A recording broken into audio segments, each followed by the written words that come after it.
Hey friends, are you considering starting a business but don't know what industry to pursue?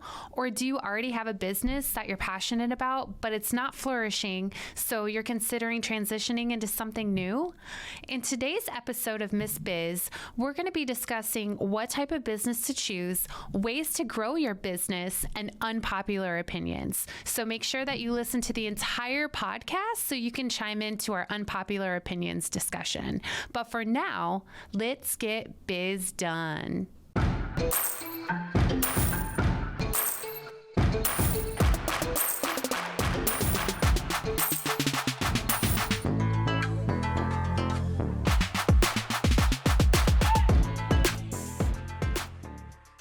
Hey, lady bosses, are you working even after putting the kids to bed but still not getting results? Are you tired of spending money on ads that aren't getting engagement? Do you feel burdened that you aren't fulfilling your purpose in life because you are so consumed with work?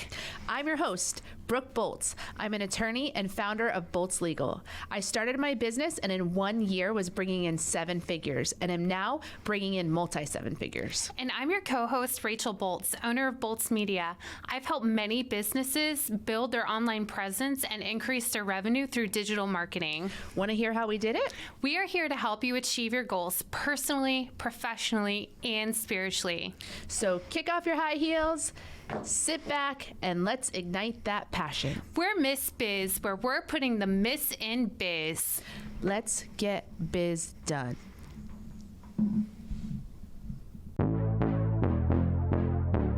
This is a topic that is relevant to me right now. Even though I've had my business now for over 5 years, the laws in Florida recently changed and it has made my existing practice areas much less profitable than what they've been in the past. So I've been evaluating these same factors that I'm going to discuss with you today in my current business, because I'm looking at, is there other practice areas that I could take on that would help recoup the losses that are inevitably coming from the law changes in Florida? Yes, and this is something to consider when you're starting a business. Is there are going to be things that happen outside of your control. They're called external forces, and you have to very quickly figure out a plan of action to turn a threat into an opportunity for you to soar, and that's exactly what Brooke is doing here right now. So the first factor that I've been considering is how steep is the learning curve in these new practice areas. For example, patent law is not an option for me because to be a patent lawyer requires you to take a different bar exam called the patent bar, and most patent lawyers are engineers. So because that's not a background that I have, it would take me years of time and study before I would be able to competently represent someone in the patent law field. And I don't have that kind of time. So looking at something that's going to have a learning curve that's going to be attainable for me based on what I already know. And for you, you would consider, is this something you already know how to do? And if not, then are there resources available for you to learn them competently?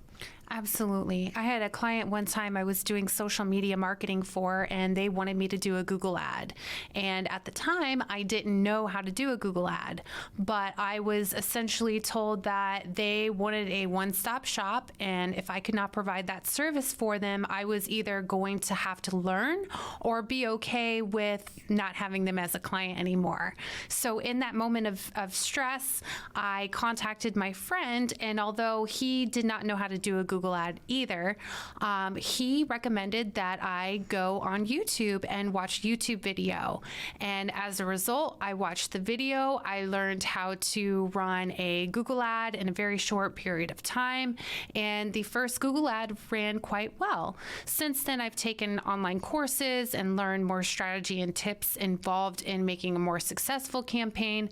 But in that moment, I was able to find available resources to help me complete what I needed to complete.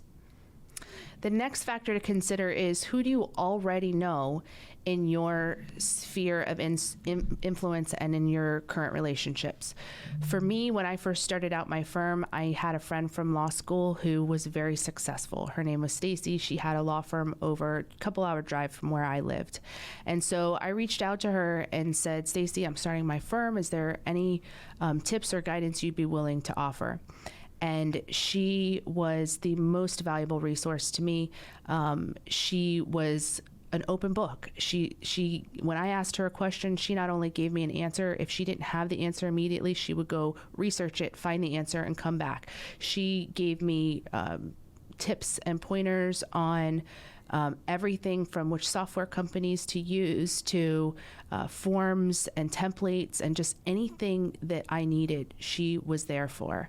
And so when I'm looking at new practice areas now, I did the same thing. Who do I know? And again, another friend from law school named Erin, who does this practice area, has her own firm and is very successful. I reached out to Erin, and just like Stacy, she was, however I can help you, I will. They've both been incredibly useful to me, and as friends, and also it helps decrease the amount of time that it takes to get up that learning curve. I've got to learn something new. There's no way around that. But if I have a mentor like Stacy or Erin to help me along the way and avoid some pitfalls, I can get up that learning curve a lot quicker than if I was having my own trial and error without any help or guidance. Is it fun or dumb? Is it glam or sham? Dope or nope? This segment is called Dope or Nope. This is where we want to hear from you regarding whether you think this idea is a good idea or a bad idea. Would you give it a thumbs up or would you give it a thumbs down? Now up, we have Brooke Bolts. Let's take it away. Today's topic is business gifting. And the gift for your consideration is a painted rock. This painted rock, if you're watching on the video, you can see is painted white, and it has 2 stick figures, and it says, "Don't worry, I got your back."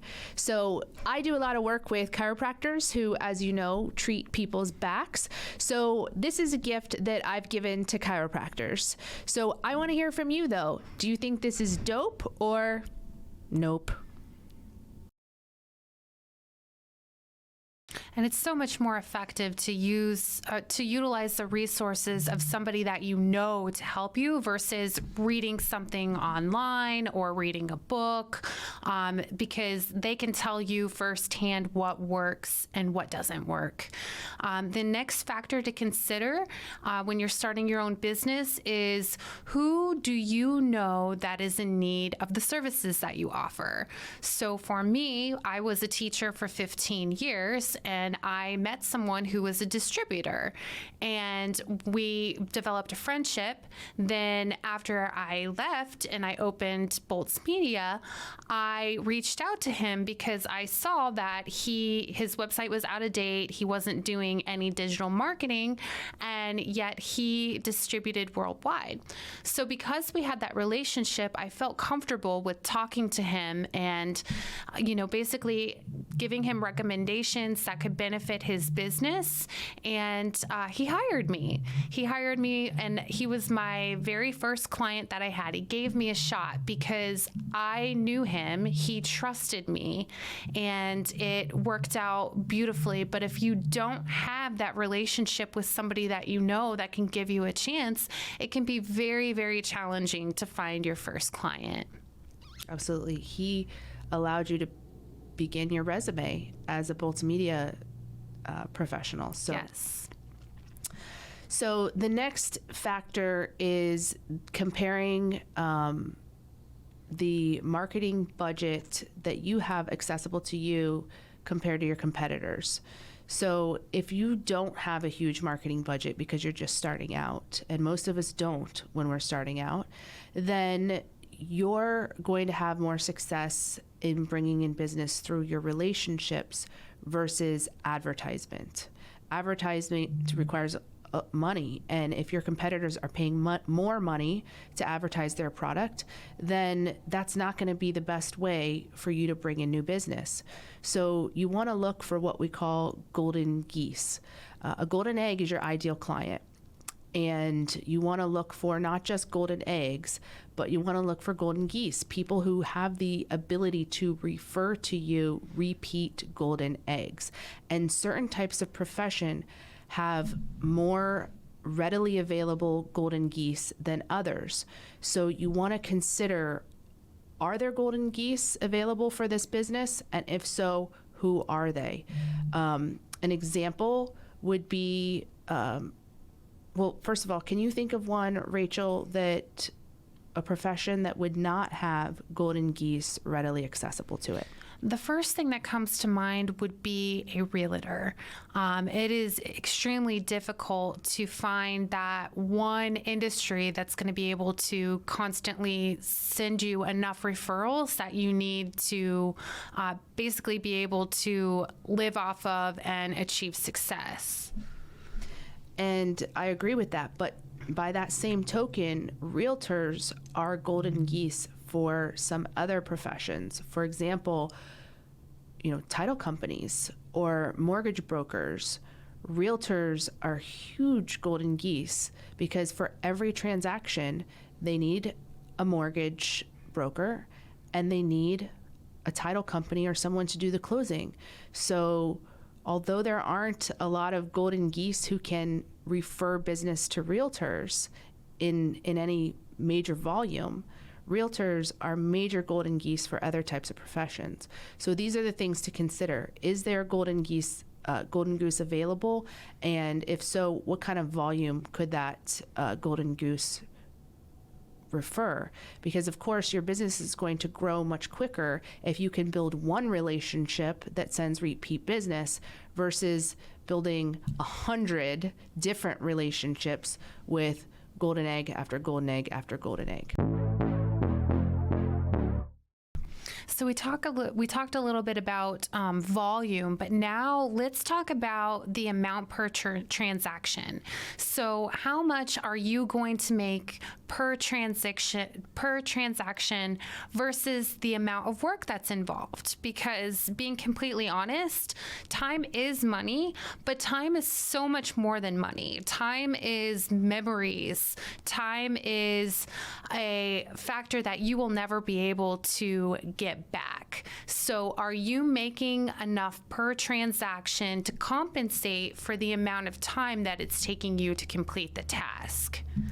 And for me personally, and considering the different practice areas that I could go into, I considered criminal defense as a practice area. I was a probation officer before I went to law school, and so I have some experience in that field. But when I started asking around and talking to other lawyers, it's such a competitive field that lawyers are constantly lowering the price of what they will handle a case for.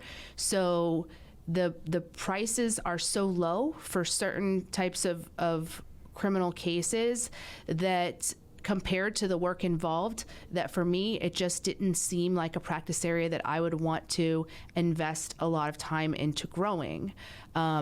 It just, the amount of work compared to the amount of payoff per transaction didn't align.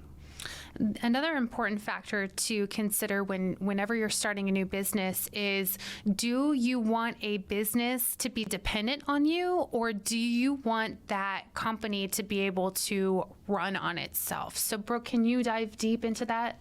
Sure. And this is something that I've experienced as well. As a lawyer, the business is dependent upon me. Most law firms are named after the founding attorney. And so people come and hire that business because of the reputation and their desire to work directly with that lawyer. If the lawyer at some point wants to, for example, sell the business, then that business will not operate with the same level of success if they just, up and sell. because it's dependent upon the name and the person who runs the business. Same is true with the doctor profession. The doctor, you go to see your doctor not because of the brand of the company, but because you have a relationship with that specific doctor. You like that doctor. So if that doctor suddenly retired, you wouldn't keep going to that doctor unless you built a new relationship with someone who replaced him. So it's something to consider because it's in some ways a lifelong burden. If you take on a business that is reliant on you, you have to be available and accessible and marketing that business for the rest of your career.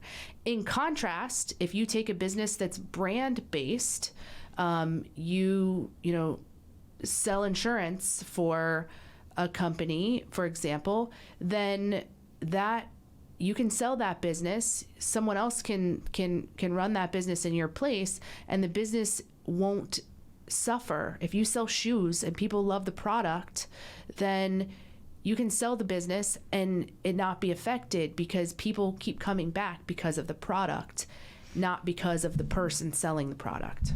Exactly. So that is huge to consider when you're starting your business.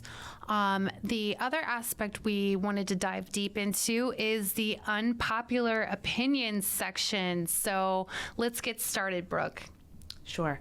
So this is my unpopular opinion. When you are starting a business, I don't think you have to love the business that you're starting or be passionate about it.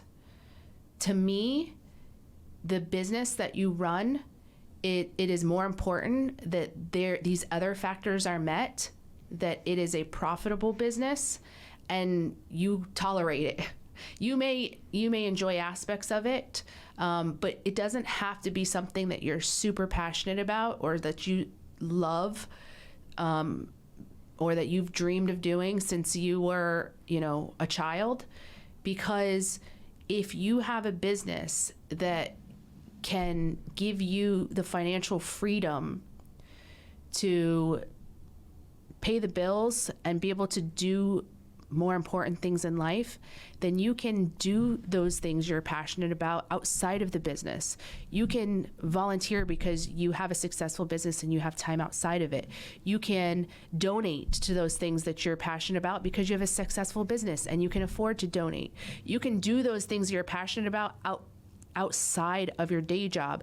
Your actual business doesn't have to be something that you are super passionate about, or that you just love. See, I do feel that you need to really like certain aspects of it. But Brooke is correct in the way that, eventually, even if something started out as your passion, like you really liked creating these custom glasses, when you have to continue to do that over and over and over again, it's not a hobby anymore. Now it's a business, and now you're under pressure to meet a certain demand and time frame.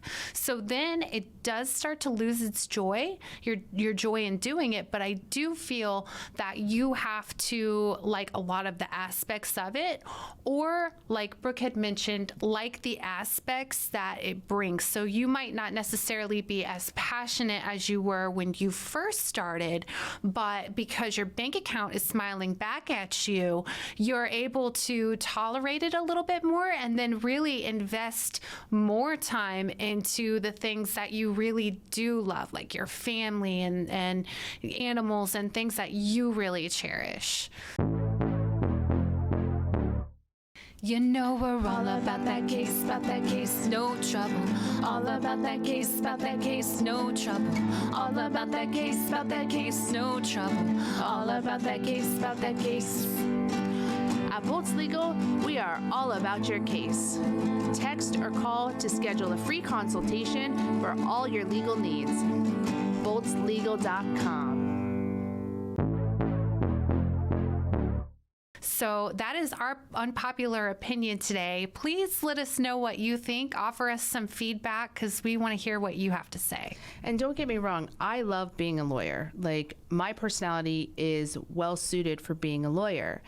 But when I'm looking at what types of practice areas are going to be best for my business, I'm not looking at what am I passionate about. Honestly, if I were looking at that, something like religious freedoms would be what I'm the most passionate about. But there's, is there a need for religious freedoms lawyer in a way that would pay the enough that it would pay the bills each month? Do I know people who have a need for that service? Is there a learning curve there for me? I have to look at all these other factors. Is there enough of a volume of need available there that my passion would align with the other needs for my business?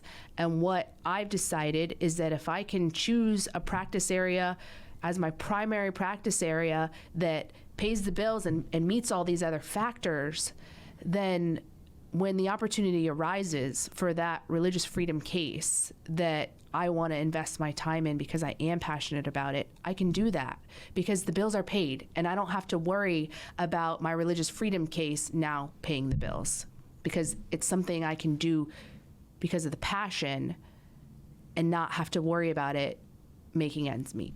Exactly.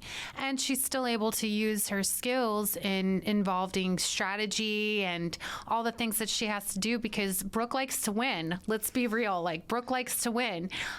So she's still able to incorporate all of those same mindsets into maybe a, less enjoyable field, but she still gets to do what she really enjoys doing.